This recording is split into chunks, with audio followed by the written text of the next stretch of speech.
Thank you. সবার প্রথমে এখানে উপস্থিত অতিথিবৃন্দ এবং সামনে উপস্থিত সকল গুরুজনদের জানাই আমার প্রণাম ও শ্রদ্ধা, এবং ভাইদের জানাই, ছোট ছোট বোনেদের জানাই আমার অনেক ভালোবাসা।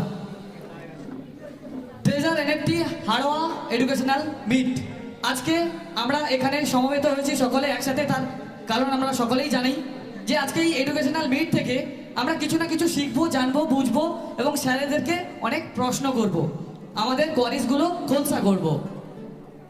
এসবের মাঝে আজকে এক বিশেষ দিন, আজ 23শে জানুয়ারি আমাদের ভারতের স্বাধীনতা ইতিহাসে এক কিংবদন্তির জন্ম হয়েছিল, নাম নেতাজি সুভাষচন্দ্র বোস।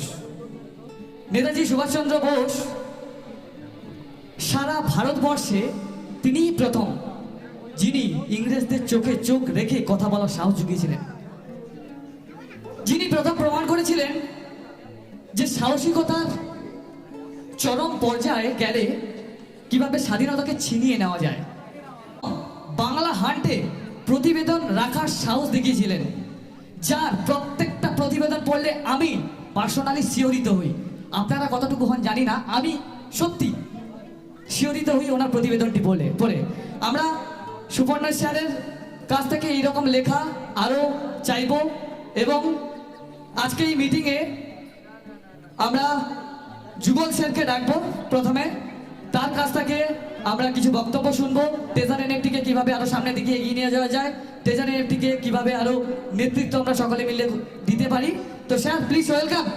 স্যার আপনাকে মঞ্চে আসার জন্য অনুরোধ করছি, এবং আমি আমার মাইক্রোফোনটি স্যারকে হ্যান্ড ওভার করছি। Thank you.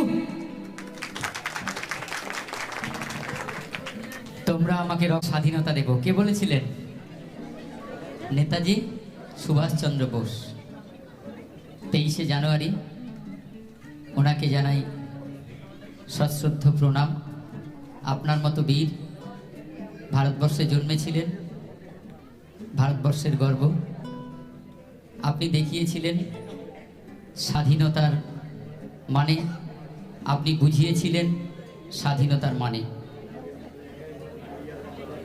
তাই সবার উদ্দেশ্যে আমার একটা অনুরোধ, সবাই একবার অন্তত নেতাজি সুভাষচন্দ্র বোসের কথা স্মরণ করে আমরা একবার সবাই জোরে বলবো, ভারত মাতা কি, ভারত মাতা কি, জয় নেতাজি। তোমরা আমাদের রক্ত দাও, আমি তোমাদের স্বাধীনতা দেব। আমি বলছি আপনারা শুধু একটা পরিবেশ দিন, ট্রেজার এনএফটি অর্থনীতির হাল ফিরিয়ে দেবে। আমি ছোট্ট একটি বিষয়, একটা পরিসংখ্যান যদি ধরি হাতের সামনে, আজ যারা এখানে বসে আছেন, যদি আমি 500 মেম্বার ধরি, ট্রেজার এনএফটি পরিবারের 500 সদস্য এখানে উপস্থিত আছে। 500 সদস্য যদি গড়ে 50,000 করে উপার্জন করে থাকে, তাহলে 5 5 25, আর তার পেছনে কতগুলি সংখ্যা শূন্য বসে? 5টা শূন্য। অন্তত একবার ভেবে দেখুন, সারা হাড়োয়া বাজারে কত মানুষ সারাদিন তাদের উপার্জনের যে উপায় সেটাকে অবলম্বন করছে। এখানে একেবারে ছোট করে যদি বলি, আমি এই কথাটাতে যতক্ষণ মিটিং চলবে বারে বারে আমি কিন্তু ফিরে আসব। যদি দেখি কেউ এটা বুঝতে পারেনি বা শুনতে পারেনি, তার কিন্তু পানিশমেন্ট আছে। ট্রেজার এনএফটি কি, এনএফটি কি, ট্রেজার এনএফটি কিভাবে ইনকাম দেয়, 3টে বিষয় যদি কেউ বুঝতে না পারেন হাত তুলবেন। আমার যদি মনে হয় আপনি বুঝতে পারেননি, আমি অ্যাম্বাসাডার হন, 6 স্টার হন, নর্মাল মেম্বার হন, আজই ফায়ার করে দেব। নো মার্সি, কোনো রকম কোনো কিছু রেয়াত করব না। 3টে জিনিস আমি বলবো। এটা আমার সেই অর্থে জন্মভূমি, ভারতবর্ষেই আমার জন্মভূমি, কিন্তু হাড়োয়া আমার থানা। আমি হাড়োয়া থানার 8পুকুর অঞ্চল মাঝের ভাড়া গ্রাম থেকে বড় হয়েছি। উচ্চ মাধ্যমিক পাশ করেছি বামনপুকুর স্কুল থেকে। সবাই জানেন স্কুলটার নাম খুব বড়, বামনপুকুর SMM হাই স্কুল। বলতাম না অনেককে স্কুলটার নাম, বামনপুকুর সন্ন্যাসী স্মৃতি মেমোরিয়াল মডেল উচ্চ বিদ্যালয়। এই জন্যে অনেককে আমি বলতাম না বামনপুকুর SMM হাই স্কুল, এরকম বলতাম। যাই হোক, ক্লাস 5 থেকে উচ্চ মাধ্যমিক পর্যন্ত আমি ওখানে পড়াশোনা করেছি। আমি সুপ্রিয়, এবার আমি আসছি আমার মূল বিষয়ে। What is treasure NFT? Treasure NFT কি?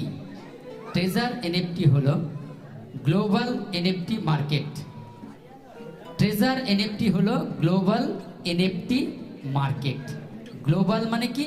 বিশ্বব্যাপী। গ্লোবাল NFT মার্কেট, বিস্তারিত আমি একটু পরে আসছি। তার সাথে যুক্ত কোন নামটি? NFT।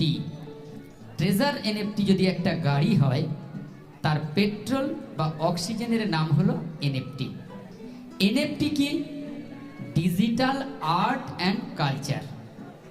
ডিজিটাল কিন্তু ভার্চুয়াল না। ভার্চুয়াল মানে যেগুলোকে আমরা হাতে নিতে পারি, দেখছি, এইরকম জিনিসগুলোকে ভার্চুয়াল বলতে পারি। ডিজিটাল।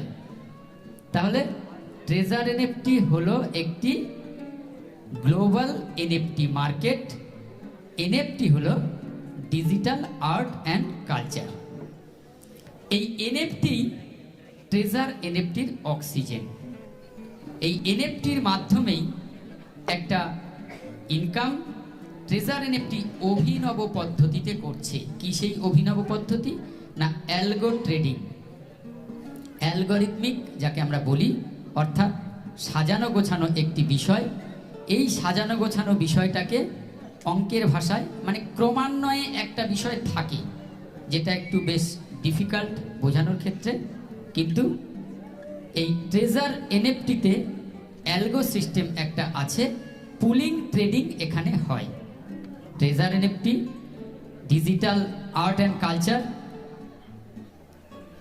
এই art and culture treasure NFT, treasure NFT digital art and কালচারকে বাণিজ্যিক ক্ষেত্রে এনে মানুষের হাতে একটা উপার্জন তুলে দেওয়ার চেষ্টা করেছে।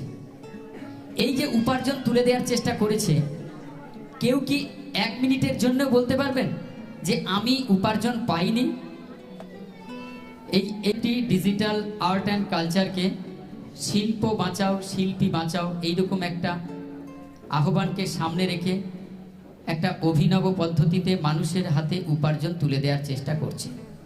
ধরুন হাড়োয়া একটা মার্কেট। এইবার হাড়োয়া মার্কেটে ডিমান্ড কিভাবে বাড়তে পারে, তার চাহিদা কিভাবে বাড়তে পারে? দেখা গেছে হাড়োয়া সংলগ্ন আরও 10টা মার্কেট আছে, কিন্তু ওই 10টা মার্কেটে যতদিন আমরা দেখেছি, ধরুন 6 মাস বা 1 বছরের একটা পরিসংখ্যান যদি দেখি, যে ওই বাজারে, ওই যে হাড়োয়া ছাড়া যে বাজার আছে, সেই বাজারে প্রতিদিন 1 লক্ষ করে মানুষ বাজারে আসে, কিন্তু হাড়োয়া মার্কেটে 2 লক্ষ করে মানুষ আসে প্রতিদিন। আচ্ছা, আপনারা বলুন তো, তাহলে সাধারণত যদি বলে কোন মার্কেটটা ভালো, তখন কি প্রশ্ন আসবে, কি উত্তর আসবে?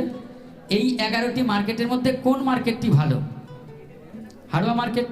কারণ অন্যান্য মার্কেটে যেখানে 1 লাখ মানুষ যায়, হাড়োয়া মার্কেটে সেখানে 2 লাখ মানুষ যায়। ট্রেজার NFT এরকম একটা উদ্দেশ্য আছে। সারা পৃথিবীতে যত NFT মার্কেট আছে, সারা পৃথিবীতে যত NFT মার্কেট আছে, treasure NFT number 1 NFT market হতে চায় পৃথিবীর মধ্যে। কিভাবে হবে? অবশ্যই তার গ্রাহক সংখ্যা বাড়াতে হবে।